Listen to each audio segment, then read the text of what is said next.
ნახეთ რა აქვთ. მარიამ ღვთისმშობელი და სავარაუდოდ ღმერთი, მაგრამ ესენი კერპები არიან. ეს ვითომ მიქაელია, მფარველი ანგელოზი. არ არის ეს მიქაელი. აი ნახეთ, ეს სანტერიაა, ერთგვარი ჯადოსნობა. აი ეს მქონდა მე. კალდერო ჰქვია. გახსოვთ კარავი, სადაც ადამიანები იესოს ხვდებოდნენ. აი ეს ეშმაკის კარავია. ისეთ უბანში გავიზარდე, სადაც პირველი მკვლელობა მაშინ ვიხილე, როცა რძის საყიდლად მივდიოდი. ეს მოხდა ჩემგან 10 მეტრის სიახლოვეს. იმ ბიჭს 7-ჯერ ესროლეს, 7-ჯერ. პატარა ბიჭი ვიყავი და მკვლელობაზე ვხედავდი. ცოცხალი რომ გადარჩე სამხრეთ ბრონქსში, მკვლელი უნდა იყო, ჭკვიანი და მოხერხებული. მამაჩემის მხარის ყველა ჯადოქარი და გრძნეული იყო. ჯადოქრობაში ვცხოვრობდით. თვითონ ეშმაკთან გვქონდა ხელშეკრულება დადებული. მახსოვს 9 წლის რომ ვიყავი, ვხედავდი მამაჩემი როგორ შედიოდა ოთახში. ეშმაკისთვის თაყვანი რომ ეცა და მახსოვს უგრძნობდი ეშმაკის მყოფობას ოთახში. მამაჩემი ენებზე ლაპარაკობდა, დემონურ ენებზე. ასე ემსახურებოდა ყვავილებს, სანთლებსა და წყალს ალაგებდა. საღამოს 7 საათიდან დილის 5 საათამდე დემონურ ეკლესიაში დავდიოდი. იქ ჯადოქრობისთვის მამზადებდნენ. ის ჯადოქრები მასწავლიდნენ, რომლებსაც ამ რელიგიაში უკვე 40 წლიანი გამოცდილება ჰქონდათ. მასწავლიდნენ, როგორ უნდა მელაპარაკა მთავარ სულებთან. სულებთან ეშმაკის ტერიტორიიდან. ეშმაკთან პირადად საუბარი არ შეგიძლია. მასთან ლაპარაკის უფლება უნდა დაიმსახურო. პირველი მასობრივი მკვლელობა ჩემს უბანში აი აქ მოხდა, ამ სახლში. ქმარმა ცოლს 52 ჭრილობა მიაყენა და ყურები დააჭრა. ამ დროს მე და ჩემი ძმები მათ ქალიშვილებთან ერთად ვსეირნობდით და როცა ისინი სახლში მივაცილეთ, სახლთან თავიანთი დედის სხეულის ნაწილებს გადააწყდნენ. ერთხელ სკოლის ეზოში ვიყავი, მეგობრებთან ერთად ვთამაშობდი. ერთ-ერთი ხუცესი მოვიდა მუსიკალურ ჯგუფთან ერთად და სიმღერა დაიწყეს. ხალხი სკოლის ეზოში შეგროვდა და არაჩვეულებრივი ატმოსფერო შეიქმნა. დიდი სიხარულის უფევდა ეზოში. მე კი გულნატკენი მოვედი სახლიდან. ხუცესი სცენაზე იყო და ის ლაპარაკობდა რაღაც ბიბლიურ ისტორიებზე, ბიბლიაზე. ამბობდა, რომ ღმერთს ყველა უყვარს და პირველად ჩემს ცხოვრებაში დავფიქრდი ამ სიტყვებზე. ვიფიქრე, იქნებ ღმერთს მართლა ვუყვარვარ. იქნებ ღმერთს ვჭირდები. იქნებ მას სჭირდება ჩემი ოჯახი. იქნებ ჩემი ოჯახის შეცვლა სურს. ვიფიქრე, კარგი, რატომაც არა, მე მინდა მეთქი ეს. ხუცესი ჩემკენ წამოვიდა და ცხოვრებაში პირველად ვიგრძენი ენით აღუწერელი სიყვარული. ხუცესი ჩამოვიდა სცენიდან, ადამიანებს ეხებოდა და ლოცულობდა მათთვის. ახლა ჩემი ჯერია, ვიფიქრე. ახლა მეც შემეხება. ახლა იესო მიმიღებს, იესო მიჩვენებს რა არის სიყვარული. და ამ ხუცესმა ჩამიარა. არ შემხებია, ხელის არ შეუხია ჩემთვის. წამოვიდა ჩემს მხარეს და როცა მომიახლოვდა, გვერდით ჩამიარა და სხვას შეეხო. და ვთქვი, იესოსაც არ ვუყვარვარ, მამაჩემს არ ვუყვარვარ. არც იესოს ვუყვარვართ, დანგრეული ოჯახი მაქვს. გამოდის იესოს მოსწონს ის, რომ დედაჩემს სცემენ, მოსწონს, რომ მე და ჩემი ძმები მშივრები ვიძინებთ ღამით. მოსწონს, რომ გათბობა არ მაქვს ბინაში. მოსწონს, რომ სკოლაში გარიყულები ვითქვექცევიან. გამოდის ეს იესოც მამაჩემი ვითყოფილა. არაფრით განსხვავდება მამაჩემისგან. სახლში გულნატკენი და მოწყენილი დავბრუნდი. მახსოვს, დაახლოებით 1 თუ 2 კვირის შემდეგ სკოლის ეზოში ვიყავი მეგობართან ერთად და უეცრად ხმა გავიგონე და დავინახე, რომ მიწაზე რაღაც დაეცა. ეს ვუდუს ყელსაბამი იყო. სხვადასხვა ფერის. ავიღე და გავიკეთე. ეს იყო ჩემი პირველი შეთანხმება ეშმაკთან. ამის შემდეგ ტაროს კარტზე სამკითხაოდ წავედით. პატარა ბიჭი ვიყავი, 10 წლის ვიქნებოდი, როცა იქ დავდიოდი. იმ ქალს, რომელიც კარტზე მკითხაობდა, მომნუსხველი მზერა ჰქონდა. დაჟინებით მიყურებდა და ამბობდა, ჩვენ გვინდა ეს ბიჭი, ის გვჭირდება ჩვენ. სანტერიას ვჭირდებოდი. სპირიტუალიზმს, რაც ესპანურად ესპირიტიზმოა. სანტერიას წმინდანების თაყვანისცემას უწოდებდნენ. მაგრამ ასე არაა.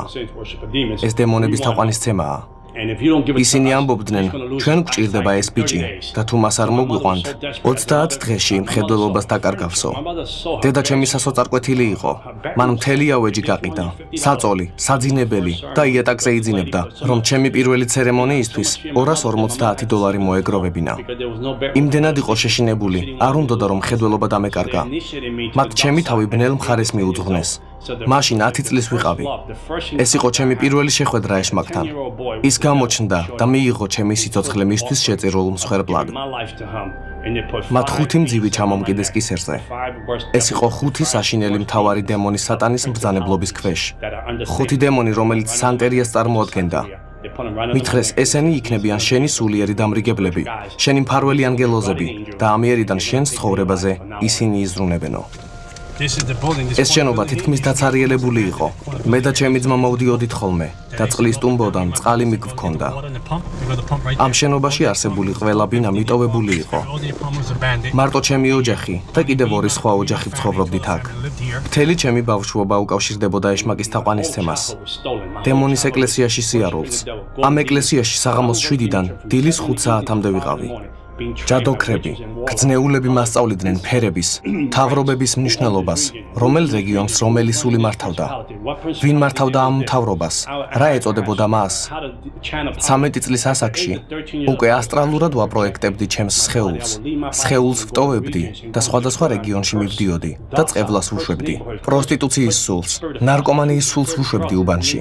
ჰომოსექსუალიზმის სული აქ, დემონური სული იქ, მკვლელობისა და თვითმკვლელობის სულებს ვავრცელებდი. ვიცოდი როგორ უნდა განმეკარგა ეს სულები. 15-16 წლის ასაკში საავადმყოფოებში დავდიოდი და სიკვდილის სულს ვავრცელებდი, რომ ავადმყოფები დახოცილიყვნენ. დაწინაურება მინდოდა ეშმაკის მსახურებაში, რათა ეშმაკის ყველაზე დიდი მსახური გამხდარიყავი მთელ ნიუ-იორკში. ეშმაკი მამა ჩემი გახდა. მან ჩაანაცვლა ის. მე ვლოცულობდი და ვთხოვდი მას, მოეკლა ჩემი ხორციელი მამა. და მართლაც 33 წლის ასაკში ღამის კლუბში მამა ჩემს სახეში ესროლეს. ეს იმ ქალმა გააკეთა, რომელსაც იგი არც კი იცნობდა. და ეშმაკმა თქვა, ძველი ჩავანაცვლე ახლის შესანარჩუნებლადო. აქ იყო კლუბი. მამა ჩემი იქ მოკლეს 33 წლის ასაკში. 11 წლის რომ ვიყავი, აქ კუთხეში მაღაზია იყო. აი აქ ესროლეს იმ ბიჭს, რძის საყიდლად რომ მივდიოდი. ეშმაკის მსახურების უმაღლეს რანგს მივაღწიე. ძალაუფლების მქონე დემონებს ზემოთავედი. იმდენად რომ ეშმაკთან ისევე ვიჯექი, როგორც ახლა ვზივარ თქვენთან. ეშმაკი ადამიანის ფორმით ჩნდებოდა. ის ოთახში შემოდიოდა ჩემთან და მთელი ღამე ველაპარაკებოდი. ის დავალებებს მაძლევდა. მივდიოდი 5 კლუბში, ან 5 ისეთ ადგილას, სადაც ადამიანები ღამით ერთობიან, რათა ისინი ბნელის მხარეს გადმომებირებინა. ადამიანებს ვეუბნებოდი მათ ბედზე, მათ ცხოვრებაზე, რაც გააკეთეს და რაც მოუვიდოდათ მომავალში. მათ არ იცოდნენ ვინ ვიყავი, უბრალოდ დემონური ძალები მქონდა. ყოველ კვირას ცხოველებს ვხოცავდი და მათ სისხლს ვსვამდი. თუ დრო არ მქონდა ცხოველის საყიდლად, ხორცს ვიჭრიდი და ჩემივე სისხლს ვსვამდი. ბევრი ადამიანი, რომელიც ჩემი ირგვლივ იყო, დემონურ სამყაროს ეკუთვნოდა. ექიმები, ადვოკატები, მთავრობის წევრები, მოსამართლეები, პოლიციის ოფიცრები, ყველანი ჯადოსნობაში იყვნენ ჩართულნი. თვითმომღერლებიც, რომლებიც დღეს ძალიან სახელგანთქმულნი არიან, რეგიონების მიხედვით განვკარგავდი სულიერ მთავრობებს, რათა გამეკონტროლებინა ეკლესიები. შემემცირებინა მათი რიცხვი, შემემცირებინა იმის შესაძლებლობა, რომ ადამიანები გადარჩენილიყვნენ. ზოგჯერ მთვრალი და შეპყრობილი გამოვდიოდი ხოლმე კლუბიდან. შუა ქუჩაში ვდგებოდი და ღმერთს მივმართავდი. ჩამოდი, გინდა რომ სახეში დაგარტყა, გინდა სახეში შეგაფურთხო, ჩამოდი და შემეწინააღმდეგე მეთქი. ჰელოუინის დროს დავქორწინდი. დემონური ქორწილი გადავიხადე ჰელოუინზე. დემონები და მთავარი სულები მთელი მსოფლიოდან მოვიდნენ ჩემს საქორწინო წვეულებაზე. ადამიანთაგან კი არავინ მოსულა. მათ ეშინოდათ მოსვლის. მოსაწვევები გავგზავნე, მაგრამ არავინ მოვიდა. და არც საქორწინო საჩუქრები არ მიმიღია, მაგრამ დემონები მოვიდნენ ჩემს ქორწილში და აკურთხეს ის. ჩემი ცოლი ჯადოქარი იყო და შემდეგ როცა ჩვენი ქალიშვილი დაიბადა, მასაც ვასწავლიდი რომ ჯადოქარი გამხდარიყო. მახსოვს, როდესაც პირველად ვაპირებდი ადამიანის შემეწირა მსხვერპლად, ეშმაკი მგზავრის ადგილას იჯდა ჩემს მანქანაში. როცა გავაჩერე, მკითხა, გიყვარვარ? მე ვუთხარი, რა თქმა უნდა მიყვარხარ. მან მითხრა, რომ ერთი კაცი იდგა სახურავზე, რომელსაც ჩემთვის ფულის წართმევა უნდოდა. სურდა ზიანი მოეყენებინა ჩემთვის. მოკალი თუ გიყვარვარო. მე 12 სართულზე ვცხოვრობდი და როცა ავედი სახურავზე, მახსოვს ის ბიჭი კიბის უკან იმალებოდა. იგი 2 მეტრი იქნებოდა სიმაღლით და 115 კილოგრამს მაინც იწონიდა. ნახევრად შეპყრობილი ვიყავი და ვიგრძენი, რომ დემონი შემოვიდა ჩემში და ჩემს თავს აღარ ვეკუთვნოდი. მინდოდა ბინაში შემეყვანა და კისერში დამერტყა მისთვის, რადგან ბინაში ქვაბი მქონდა, სადაც 9 მაჩეტე და დანები ეწყო, რომელთაც ცხოველთა მსხვერპლშეწირვისთვის ვიყენებდი ხოლმე. და როცა წავედი, რომ წამომეყვანა ის ბიჭი და ჩემს ბინაში შემეთრია, ის ხელიდან გამისხდა და გაქრა. ოლიმპიური სპორტსმენივით იყო, უბრალოდ გაქრა. იმედგაცრუებული ვიყავი, რადგან ვერ შევძელი პირველი ადამიანის მოკვლა. ხალხმა ამ კედელზე გრაფიტი დახატა. აი ეს დემონია.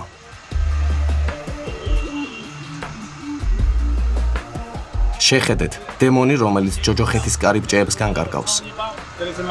ეს ის არის, რომელზეც გეუბნებოდით, ჩემს წიგნშია, სანტერიაზე. ეს დემონი ჰაიტის განკარგავს. აი იქით რომ არის, ის ისლამს განკარგავს. ნახეთ, ხალხის მოსატყუებლად აწერია. ჭეშმარიტება. სასაცილო არა? ჭეშმარიტება, რომელიც გათავისუფლებს.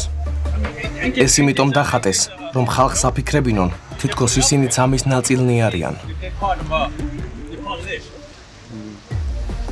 ეს რა ადგილია? ეს ის ადგილია, სადაც ხალხი იკრიბება ჯადოქრობისთვის, რომ ზიანი მიაყენონ და დახოცონ ადამიანები. შეგვიძლია შიგნით შევიდეთ.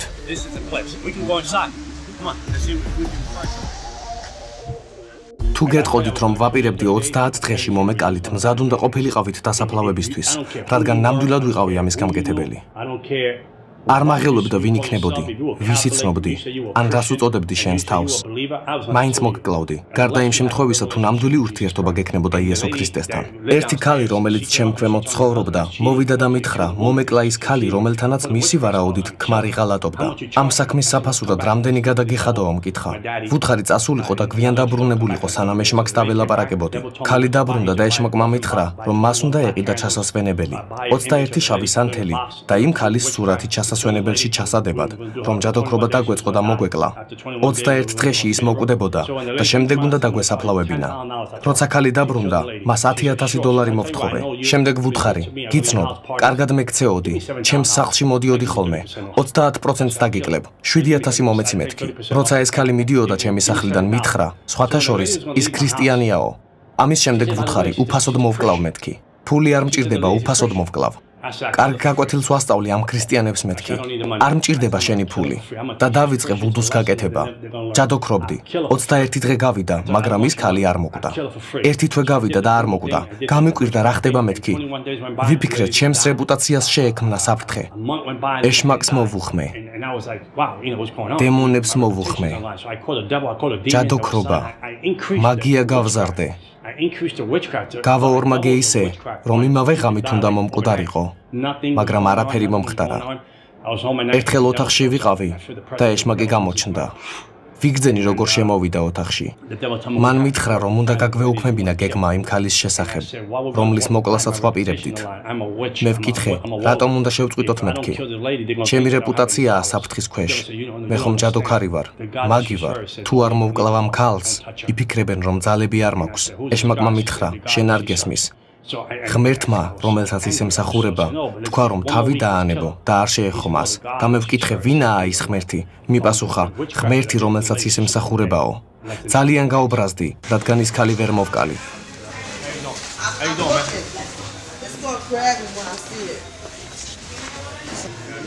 ეს იეზებელია. მათ რელიგიაში. აი როგორ ხდება ეს. ნახეთ, ეს ქანდაკებები არაფერს ნიშნავს, მაგრამ მათ უკან დემონებია. იმისათვის, რომ სულს დაუკავშირდე, საჭიროა გარკვეული ქანდაკების დამზადება, რადგან ისე ვერ დაუკავშირდები სულს, რადგანაც მე ადამიანი ვარ და ისინი უკვდავი სულები. ეს სული დემონის სულია. მე მას ვერ დავუკავშირდები და იმისათვის, რომ დავუკავშირდე, ეს ქანდაკება უნდა იყოს ჩვენ შორის. იმიტომ, რომ ის ადამიანის ფორმისაა, ადამიანს ჰგავს. მას თავისი ისტორია აქვს. და დემონი სწორედ ამ ქანდაკებით მოქმედებს. ამათ თანაც იმავენაირად არის. ისინი მათ სახელებსაც არქმევენ და დაბადების დღეებს უგონებენ. სწორედ ამ გზით უკავშირდებოდნენ ამერიკელი ინდიელები დემონებს, ოკულტიზმით. ამ ფიგურებს ადამიანები იყენებენ თავიანთი დემონური რელიგიებისა და ქმედებების შესანიღბად. აქ არაფერია წმინდა ჩვენ გარდა ვინც აქ ვდგავართ ამ ადგილას რა ხდება იქ უკან ჯადოსნობენ ვუდუს აკეთებენ ჯადოებს განწმენდის რიტუალს ატარებენ ეს დემონებია მათ უნდათ რომ იყიდოთ ეს ფიგურები და ერთი დემონი წაიღოთ სახლში ნახეთ რჩეული ლოცვები გაჯერებენ რომ ღვთისთვის ლოცულობ მაგრამ ეს არ არის ღვთიური ლოცვები ბიბლიის შესახებ აქ არაფერია არც ჯვარცმაზე არამე ერთი წიგნი მქონდა მე მესამე ადამიანი ვიყავი ამერიკაში რომელსაც ჰქონდა ეს წიგნი მასში სხვადასხვა დემონის სიმბოლოები იყო სულიერი მთავრების მაგიით ადამიანის მოსაკლავ განსხვავებულ მეთოდებზე ეწერა ამ წიგნის ასლი არავის ჰქონდა ვერავინ აიღებდა ხელში მას სანამ თვითონ ეშმაკი არ დართავდა ნებას მესამე ადამიანი ვიყავი რომელმაც ეს წიგნი მიიღო ამ წიგნიდან სიმბოლიკებს ვიღებდი ჯადოქრობისთვის ვიყენებდი რომ ადამიანები ჭკუიდან შემეშალა ხალხს დაავადებებს უმართებდი ჯადოს ვაკეთებდი და კანის დაავადებებს, სიმსივნეს უმართებდი. აბორტებს ვაკეთებინებდი, ჯადოს ვუკეთებდი, რომ მუცელი მოშლოდათ.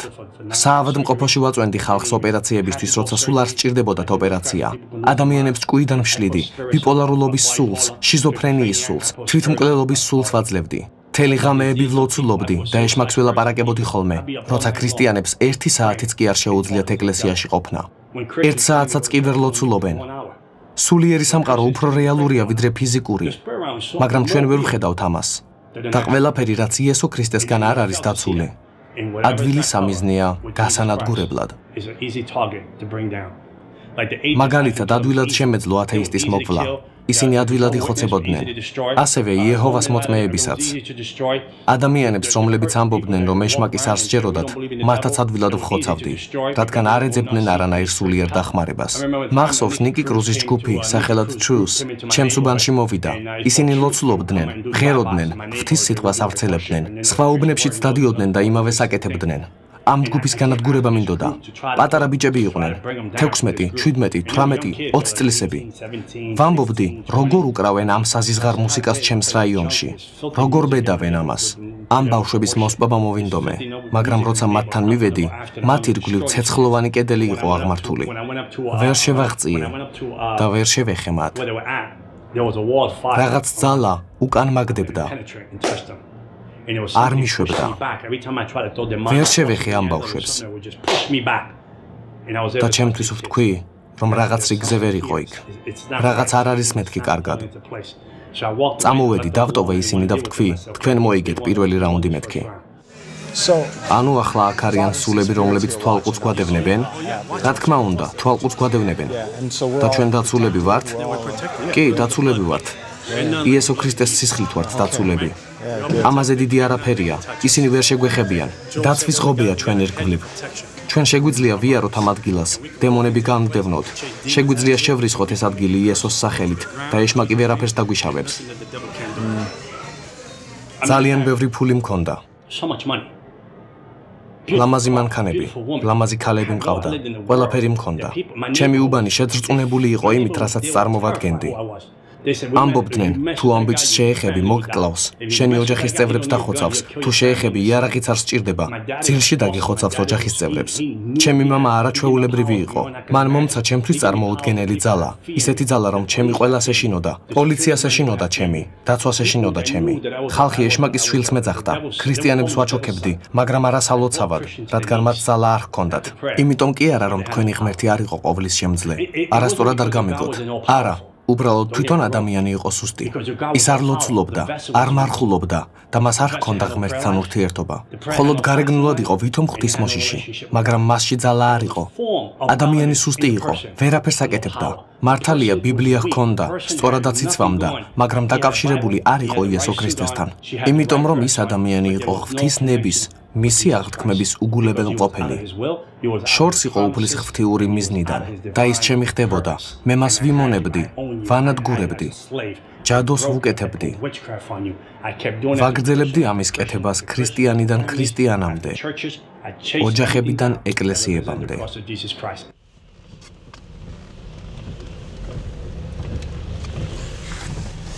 ძალიან დემონური ადგილია. და ეს ადგილი ზემოქმედებას ახდენს მთელ რეგიონზე. რა თქმა უნდა, მათ მთელი რეგიონი გადაკეტეს. ეს ეშმაკის ტახტია. ეშმაკის ტახტს გამოვუარეთ. 80-იანი წლებიდან მან დარის ეგ ტახტი. ხალხი $100-200 ხარჯავს ამ ნივთების საყიდლად. თან, როდესაც ისინი უბედურები არიან, ფიქრობენ, რომ ეს მათ ცხოვრებას გააუმჯობესებს. ფიქრობენ, უკეთესად იცხოვრებენ. ჰგონიათ, პროგრესი ექნებათ ცხოვრებაში. ფიქრობენ, რომ საგვარეულო ჯადოებს მოხსნიან. ვუდუს ჯადოებს მოხსნიან. ღმერთი კი ეუბნება მათ. ამას უფასოდ გავაკეთებ. მომიძღვენი შენი ცხოვრება და გაგათავისუფლებ. მაგრამ მათ ეს არ უნდათ. ეს ძალიან რთულია მათთვის. ზედმეტად ჩახლართული. მაგრამ ნახეთ, მოდიან ასეთ ადგილებში და $200 იხდიან ამაში, რაც ჰგონიათ, რომ გაათავისუფლებთ და სიუხვეში აცხოვრებთ. ხელშეკრულება მქონდა ჰაიტის სულიერ მთავართან. მისი სახელია კანდელო. ხელშეკრულება მქონდა მაიამის, აფრიკის დემონებთან. თვითონ ნიუ-იორკის დემონებთან მქონდა კონტრაქტი დადებული. კავშირი მქონდა 42 ქუჩის გზაჯვარედინზე არსებულ დემონურ ძალებთან. სინდისი არ გამაჩნდა. მახსოვს ჯადო გავუკეთე ჩემს ძმას. 5 წლით ჩავსვი ციხეში. ჩემსავე სისხლსა და ხორცს გავუკეთე ჯადო. ჩემი მეორე ძმა, რომელიც ასევე ჯადოქარი იყო, ერთხელ მოვიდა სახლში ჩემთან, მაგრამ დემონი დაეძგერა და ჩემი ძმა გაიქცა. ვერ გაუძლოდ კიბილს მუცელში. დედა ჩემი იყო ამის მოწმე. გარდა იმისა, რომ სული მივყიდე ეშმაკს, რიტუალებს ვატარებდი ჩემს სხეულში. უკანასკნელად აირა გავაკეთე. ცხოველის სისხლი დენდთან ერთად გადავყლაპე. ამას ეწოდება სანსი. ფრანგული წესჩვეულებაა. ეშმაკთან განხორციელებული ამ ცერემონიის შემდეგ, როცა ხალხთან სტუმრად წავიდოდი, მათ არ შესწევდათ ძალა საჭმელი მოეჯადოებინათ. ძალიან ბევრ რიტუალს ვატარებდი. დემონურ ეკლესიაში დავდიოდი. ყოველ წელს გვქონდა საიდუმლო შეხვედრა. ყველა ჯადოქარი მოდიოდა ამ შეხვედრაზე იმისათვის, რომ გაგვეგო, რომელი სულიერი ძალა აირჩეოდა კონკრეტული რეგიონის სამართავად. ჩვენ უფრო ორგანიზებული ვიყავით, ვიდრე ეკლესია. სიბნელის სამეფო უფრო ორგანიზებული იყო, ვიდრე იესო ქრისტეს ეკლესია. ვიცოდით, რომელი რიტუალები უნდა შეგვესრულებინა მომავალი წლისთვის მოსამზადებლად. მაშინ, როდესაც ქრისტიანები 1 საათითაც ვერ მიდიოდნენ ეკლესიაში და ვერ ლოცულობდნენ. მათ არ ჰქონდათ ხშირი ურთიერთობა ღმერთთან. მაგიისგან შვებულება ავიღე და ეშმაკმა დამსაჯა. 1 წლით წამართვა მხედველობა. 1 წლის განმავლობაში სრულიად usინათლო ვიყავი. უსინათლოთა კავშირშიც კი დავრეგისტრირდი. ისინი მასწავლიდნენ, ძაღლთან ერთად ჯოხი გამომეყენებინა ქუჩაში სასიარულოდ. დედა ჩემი ზრუნავდა ჩემზე ეს 1 წელი. საერთოდ ვერაფერს ვხედავდი. მაგრამ როცა დავუბრუნე ჩემი სიცოცხლე ეშმაკს, 7 ოპერაციის შემდეგ მან აღმედგინა მხედველობა და ისევ ვხედავდი. ეს სასჯელი იყო ჩემი 1 წლიანი შვებულების გამო. ეშმაკმა მითხრა, გინდა 1 წლიანი შვებულება? კარგი, მოგცემ და წაიღო ჩემი მხედველობა. აი ასეთ სამყაროში ვცხოვრობდი. თუ შეეწინა აღმდეგები ეშმაკს, მოგკლავს და შენი ოჯახის წევრებსაც დახოცავს. ეს ძლიერი შიში იყო, რომელიც შეგიპყრობდა და ვერ დატოვებდი ამ რელიგიას. სანტერიას, პალომანუმბეს ვერ დატოვებდი, სპირიტიზმს ვერ მიატოვებდი. ექიმები ვერ ხსნიდნენ, როგორ დავკარგე მხედველობა. როდესაც ქრისტიანები აშავებენ და არასწორად იქცევიან, მათ წინ მხოლოდ ღმერთის წყალობა და მადლი ხვდებათ. მაგრამ როცა იმას აკეთებ, რაც ეშმაკს არ მოსწონს, ის შენი ოჯახის წევრებს ხოცავს. მახსოვს, ეშმაკმა გააფრთხილა ერთი ქალი მიეტოვებინა ადამიანი, რომელთან ერთადაც ცხოვრობდა. მაგრამ ქალს არ უნდოდა იმ კაცის მიტოვება, რადგან უყვარდა.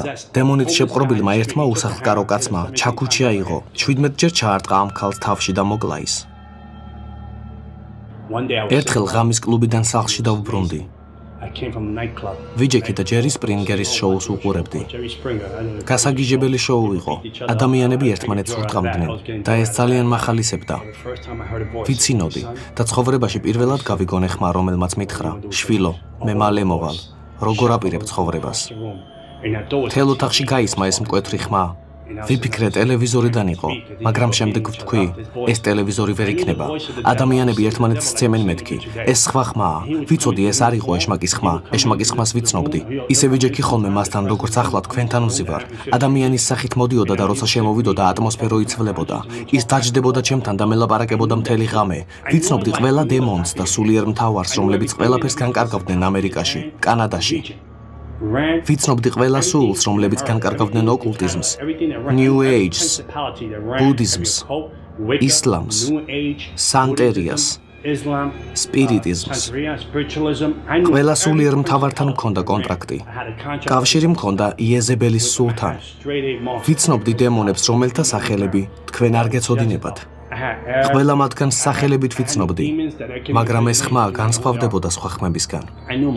ეს ხმა თითქოს არაფრიდან, ჰაერიდან გაისმა. შოკში ვიყავი. და შემდეგ ბინის მეორე მხარეს ხილვა მქონდა. ცა მთლიანად ცეცხლში იყო გახვეული და ადამიანები დაჩოქილები იყვნენ.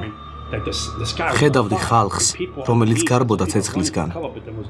მათ დამალვა უნდოდათ, მაგრამ ვერ პოულობდნენ დასამალ ადგილს. ვთქვი, რატომ ვხედავ მეთქი ამას და მოვიშორე ხილვა. მახსოვს, როდესაც დავიძინე ღრმა ძილში მყოფი ვხედავდი, რომ ადამიანებით სავსე მატარებელში ვიყავი. ეს მატარებელი იმაზე სწრაფად მიდიოდა, ვიდრე თქვენ შეგიძლიათ წარმოედგინოთ. არაფერი არსებულა დედამიწაზე ამაზე სწრაფი. და შემდეგ იესო ქრისტემ ჯოჯოხეთში წამეყვანა. როცა იქ მივედი, ჭიშკრები გაიხსნა და გამოუთქმელი ექო გაისმა. კარი გაიღო.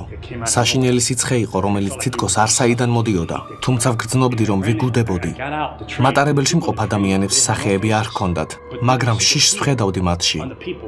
უდიდესი შიში მოქმედებდა მათზე, რადგან იცოდნენ, რომ იქ მიდიოდნენ, საიდანაც ვეღარ დაბრუნდებოდნენ. ის ადგილი ხალხით იყო სავსე და მე ვთქვი, არ შემიძლია აქ მოვკვდე მეთქი. იმისთვის არ დავიბადე, რომ აქ მოვკვდე. ჩემს თავს ვეუბნებოდი, რომ აქ ყოფნისთვის არ დავბადებულ ვარ. და მატარებლიდან გადასული ვეძებდი გვირაბს. მივრბოდი ამ გვირაბში და ვეძებდი კარს, ან იქნებ ფანჯარა ყოფილიყო. იქნებ ყოფილიყო რაიმე ხვრელი, რომელიც დამაბრუნებდა რეალობაში, მაგრამ იქ არანაირი ხვრელი არ იყო. მახსოვს, რაც უფრო წინ მივდიოდი ამ გვირაბში, უფრო მეტად მიპყრობდა შიში და უფრო მკვეთრად მესმოდა ადამიანების ტანჯვა. სიბნელე და შიში ისე გეხვეოდა გარს, თითქოს ტანსაცმელს იცვამდი და ამას ვერ აკონტროლებდი. ეს გიფყრობდა და წასვლის საშუალებას არ გაძლევდა. სახესთან მიტანილ ხელსაც კი ვერ ვხედავდი, მაგრამ ტირილი მესმოდა. გაგიგონიათ, ოდესმე ბავშვისა და ცხოველის ტირილი ერთდროულად. სუსტად ასეთი ტირილი იყო. ამის აღწერა შეუძლებელია. იქ იყო სიცხე და ისეთი სუნი, როგორიც ნიუ-იორკის საკანალიზაციო მილებთანაა, ოღონდ კიდევ უფრო უარესი. შემდეგ გვირაბის ერთ ნაწილში გადავედი და იქ გაჩნდა ეშმაკი. მან მითხრა, მამა შენი ვიყავი. შენი საყვარელი მამა. ყველაფერი მოგეცი, ვზრუნავდი შენზე. გაკურთხე. გიცავდი. შენ გამო ხალხს ხოცავდი.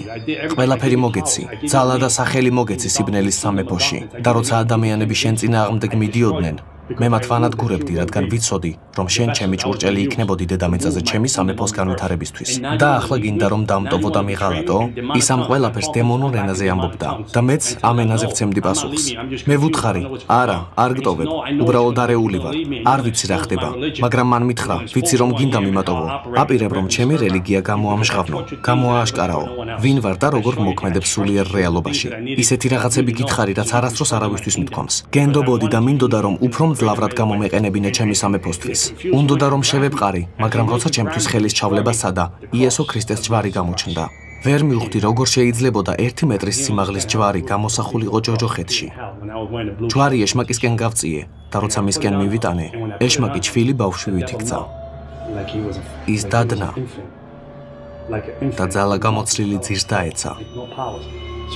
ამით ვისარგებლე და წინ გავიქეცე გვირაბის შიგნით. იმის იმედით, რომ იქ კარი იქნებოდა. იმედი თითქმის არ არსებობდა. გასასვლელი არ იყო. გავიფიქრე, რომ ეს დასასრულია. შიშმა მომიცვა. ეს ენით აღუწერელი შიში იყო. არასდროს ასეთი შიში არ მიგრძნია. სასოწარკვეთილი ვიყავი. ეს ზეცის საპირისპირო იყო. სინათლის, სიხარულის, სიცოცხლის, ბედნიერების და მშვიდობის საპირისპირო. ტანჯვის ადგილი იყო. თუ აქ ვარ, გამოდის არც ჩემმა ოჯახმა, არც ჩემმა ქალიშვილმა არ იცის, რომ აქ ვარ. როგორ ღამიპოვიდნენ, როგორ მომძებნიდნენ. და როცა წინ მივრბოდი გვირაბში იმის იმედით, რომ წინ ფანჯარა, კარი ან ხვრელი იქნებოდა, რომ გამეღწია, ეშმაკი ისევ გამოჩნდა და მითხრა, ახლა გაგანადგურებ. მას დემონურ ენაზე ვუპასუხე, მე მაქვს ნიშნები სხეულზე. ეს ჩემი ხელშეკრულებაა ჩემივე თავის დასაცავად და შენს გასანადგურებლად. მან მითხრა, სულელო, მე მოგეცი შენ ეს ნიშნები. რაც იმას ამბობს, რომ მე ვბატონობ შენზე. მხოლოდ მე მეკუთვნი, სხვას არავის, და შენ ან ჩემთვის იცხოვრებ, ან მოკვდები. და როცა კიდევ შეეცადა ჩემს შეპყრობას, მე ვთქვი, მორჩა, გამანადგურებს მეთქი. აი ამ დროს იესო ქრისტეს ჯვარი ისევ გამოჩნდა ჯოჯოხეთში. არ არსებობს იმაზე დიდი სიყვარული, ვიდრე ის ჯვარი, რომელიც გაჩნდა ჯოჯოხეთში. ისეთი ცოდვილის წინაშე, როგორიც მე ვიყავი. როგორც დავითი ამბობს, ქვესკნელშიც რომ ჩავიდე, იქაც შენ ხარ. მადლი და წყალობა გამოჩნდა ჯოჯოხეთში. მადლმა და წყალობამ იცოდა, სად ვიყავი. მადლსა და წყალობას ჩემი ცხოვრებისთვის გეგმა ჰქონდა. მიუხედავად ჩემი საზიზღარი, დემონური, ეგოისტური, ამ პარტავნული გზებისა, როცა თითქმის განადგურებული ვიყავი ჯოჯოხეთში, იესო ქრისტემ შემიყვარა და მითხრა, მე მაქვს შენთვის გეგმა. იმაზე მეტად მიყვარდი, ვიდრე წარმოიდგენ, და ის ჯოჯოხეთში გამოჩნდა ჩემთან. როდესაც გავიღვიძე, ჩემი სული დაბრუნდა ჩემს სხეულში. გავიღვიძე და იესო ქრისტეს წინაშე დავიჩოქე. ჯადოსნობისთვის $100,000 ოდენობის ნივთები მქონდა შეძენილი. მაგრამ ჯადოქრობას თავი დავანებე. ყველაფერი გადავყარე, რაც სიბნელეს უკავშირდებოდა. ხალხმა ჰაიტიდან, მაიამიდან, კუბიდან და ნიუ-იორკიდან ჩემი მოკლა გადაწყვიტა, რადგან ძალიან ბევრი ვიცოდი. ისინი ამბობდნენ, უნდა მოვკლათ. ის ჩვენიანი აღარ არის, ზედმეტად ბევრი იცის. და მოვიდნენ ჩემს მოსაკლავად. ყველაფერი გააკეთეს, მაგრამ არაფერი გამოუვიდათ. ღამით დემონები მოდიოდნენ და მაწამებდნენ. 30 დღის განმავლობაში მტანჯავდნენ. საწოლიდან მაგდებდნენ. ხანდახან ვიწექი და ვგრძნობდი, რომ ჩემს მოპირდაპირე მხარეს ვიღაც იწვა. მისგან სიცივე მოდიოდა. ვიყურებოდი და ვგრძნობდი, რომ თვითონ ეშმაკი იწვა ჩემს საწოლზე. 30 დღე მაწამებდნენ. მათ უნდოდათ ჩემთვის გონება წაერთმიათ, სული ამოეგლიჯათ სხეულიდან. ღამით ვკანკალებდი ხოლმე და 30 დღის განმავლობაში მოვუხმობდი ღმერთს. არ ვიცოდი როგორ მელოცა, ვამბობდი იესო, იესო, იესო. ისევ ლოცულობდი, როგორც ჩემი და ლოცულობდა. ვისმენდი როგორ ლოცულობდნენ ეკლესიებში, მესმოდა როგორ ლოცულობდა ვიღაც სხვა. ამ ლოცვებს ვაერთიანებდი, ვცდილობდი ასაწყობი სურათივით გამეერთიანებინა ისინი, რომ მებრძოლა ჩემი სიცოცხლისთვის. ერთხელ ეკლესიაში ყოფნისას ვკითხე უფალს, უფალო, რატომ დაუშვი ჩემზე ეს ყველაფერი? და ერთ დღეს გავიგონე მისი ხმა, რომელმაც მითხრა, მე მინდოდა მენახა როგორ გიყვარვარ, მინდოდა მენახა რამდენად მენდობი. და ამის შემდეგ ეშმაკს აღარასოდეს ვუწამები ვარ და მქადაგებლად ვიქეცი იესო ქრისტეს სახელის განსადიდებლად. 14 წელი ღვთისმსახურებაში გავატარე და ამას ქვეყანაზე არაფერზე გავცვლი. ვიცი ბულვართან სახელად ალილუია იქნება ჯონ რამირესის სახლი, სადაც ეწერება, კეთილი იყოს შენი მობრძანება სახლში, ყოჩაღ. მე არ ვსაუბრობ ჩემს ქრისტიანობაზე, მე ვსაუბრობ ჩემს ურთიერთობაზე იესო ქრისტესთან. ის ჩემი უფალია, ჩემი დასაწყისი და დასასრული. ვერანაირი იარაღი ვეღარ დამამარცხებს. მე იესო ქრისტესთან ერთად მოვკვდი და მასთან ერთად ვიცოცხლებ სიმართლისთვის. არაფერს, არც ადამიანს, არც ვუდუს ან რაიმე მაგიას საერთოდ არაფერს შეუძლია დამაშოროს ღვთის სიყვარულს. $100,000 ჯადოსნობისთვის, დემონისთვის მიყიდული სული, აქ არსებული ნიშნები, მაგრამ ყველაზე დიდი ნიშანი აქაა, ჩემს გულში. ეს სიყვარულია, რომელიც იესო ქრისტეს მიმართ მაქვს და არაფერია ქრისტეს ჯვრის მსგავსი. და ამით დავასრულებ. დაწყევლილი ვიყავი და ახლა დალოცვილი ვარ, რადგან ის, ვინც დალოცვილი იყო, ჩემ გამო დაწყევლილი გახდა. ახლა სხვა მამა მყავს, რომელიც სამყაროს ზემოთაა და მან იმაზე მეტად შემიყვარა, ვიდრე წარმოვიდგენდი. ახლა ამ სიყვარულის მიცემა მეც შემიძლია ჩემი ქალიშვილისთვის, რომელიც დღეს ხელახლა-შობილი ქრისტიანია. მან დაამთავრა კოლეჯი, ის ფსიქოლოგია და ვიცი, რომ ღმერთი მას უფრო საოცარი გზით გამოიყენებს, რადგან ეს ლამპარი, რომელიც მე მაქვს, მას უნდა გადავცე. ოღონდ ამჯერად სწორი გზა უნდა ვუჩვენო მას. ჯერა რომ ის უფრო დიდ საქმეებს გააკეთებს, ვიდრე მისი მამა და სანამ დედამიწას დავტოვებ, ადამიანებს ეცოდინებათ, რომ ჯონ რამირესი იყო აქ, რადგან ის დიდ ღმერთს ემსახურებოდა. ამინ.